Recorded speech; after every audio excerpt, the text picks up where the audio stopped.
تتبيلة الفراخ النهاردة اسمها تتبيلة المستعجلين. راجعة من الشغل متأخرة اعمليها بالطريقة دي. وراكي مشوار وعاوزة تخلصي طبخ بسرعة اعملي التتبيلة دي.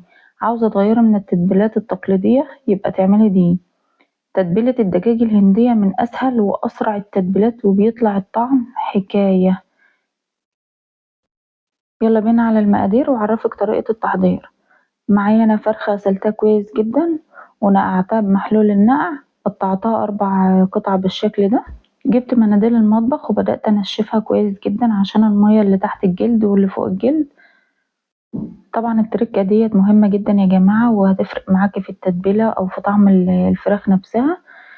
لما بتنشفي المية اللي على الفرخة كويس جدا وبتنشفيها من فوق ومن تحت الجلد، لما بتبدأي تحطي التتبيلة عليها فبتقوم التتبيلة تمسك في اللحمة بتاع الفرخة على طول، فبالتالي بتخليها تمتص التتبيلة بسرعة جدا. يعني ممكن بالطريقة دي بتقعدها نص ساعة بس في التتبيلة وتلاقيها بتديلك نفس النتيجة بالظبط اللي قعدت ساعة واتنين وتلاتة. بعمل هنا ايه، بعمل فتحات بسيطة كده حوالين العظم بتاع الوراك بالشكل ده من تحت الجلد كده، وبحاول افصل كده اعمل خط كده افصله بين المفصل وبعضه.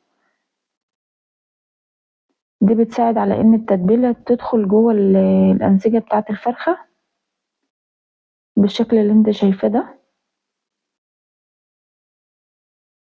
هنا حسيت كده ان القطعة دي كبيرة فقلت اقسمها كده نصين، وعملت تشريحات او خطوط كده برضو في الصدر بالشكل ده.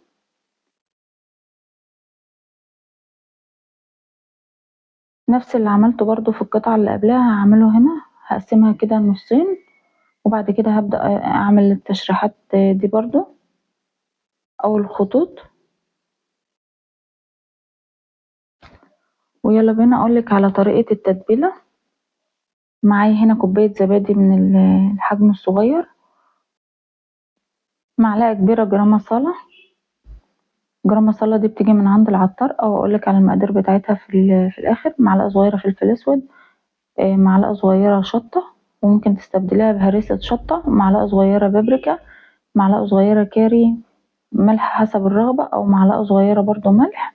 ومعايا هنا 3 معالق زيت مدخناه ازاي، حاطة شوية زيت في حاجة يعني في حلة مثلا، وحطيت عليهم فحماية وولعتها وكتمت الحلة دي.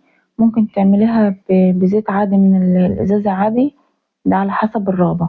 بس التركة دي حلوة جدا يعني بتخلي طعم الفراخ كأنك حطاها على الشواية. هقلب بقى كل المكونات دي مع بعضها.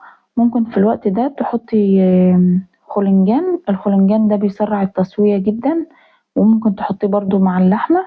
حطيت هنا حوالي معلقة كبيرة من زيت الزيتون كده يعني تدي طعم حلو وغني كده للتتبيلة. لو مش متوفر استغنى عنه. هبدأ بقى ايه انزل الوراك كده في التتبيلة وابدأ اقلبها يمين وشمال لحد ما التتبيلة تدخل في قلب الأنسجة بتاعة الفرخة. تبلتهم كلهم بالشكل ده وهبدأ بقى اغطيها واسيبها حوالي يعني من نص ساعة لساعة او ممكن اقل. ممكن تدخليها على الفرن على طول. غطيتها هنا بالورقة زبدة عشان السلوفان طبعا غلط على الحاجات السخنة، يبقى عازل بينها وبين الفراخ.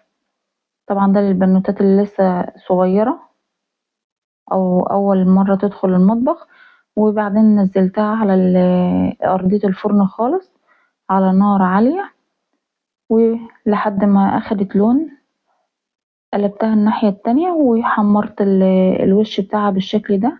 شايفين بقى شوية الزيوت اللي نزلت في الجنب دي، تبدأي بقى ايه بفرشة كده وتدهني تلمعيها بالشكل ده. دي بتخلي الفراخ بتوديها في حتة تانية خالص، تخليها لمعة كده وشكلها جميلة قوي.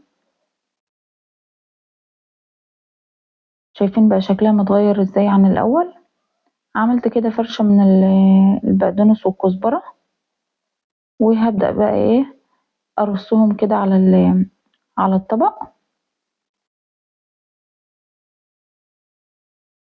وبعد كده هبدأ ارشها رشة كده من فوق هي طبعا لسه سخنة جدا. هديلها رشة بقدونس من فوق كده، وبعد كده اقوم مغطياها بالشكل ده. هبدأ اغطيها بقى بالورق السلوفان، بحيث ان ريحة البقدونس، الفراخ تاخد من الريحة بتاعتها ويبقى ليها طعم جميل كده. اغطيها كده بالشكل ده لمدة 5 دقايق او 10 دقايق يعني. وبعد كده هبدأ اكشف عليها.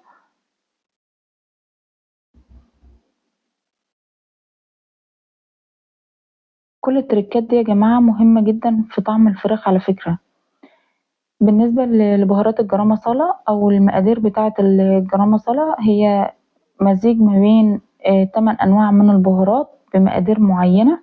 هسيبها لك في الديسكريبشن أو صندوق الوصف. وبكده يكون فيديو النهاردة خلص. لو انت استفدت منه ما تنسيش تعملي لي لايك وشير وسبسكرايب على قناة نوتيلا موتزاريلا. نلتقي في فيديو جديد ووصفة جديدة. كانت معكم سمر الدسوقي. دمتم في رعاية الله، والسلام عليكم ورحمة الله وبركاته.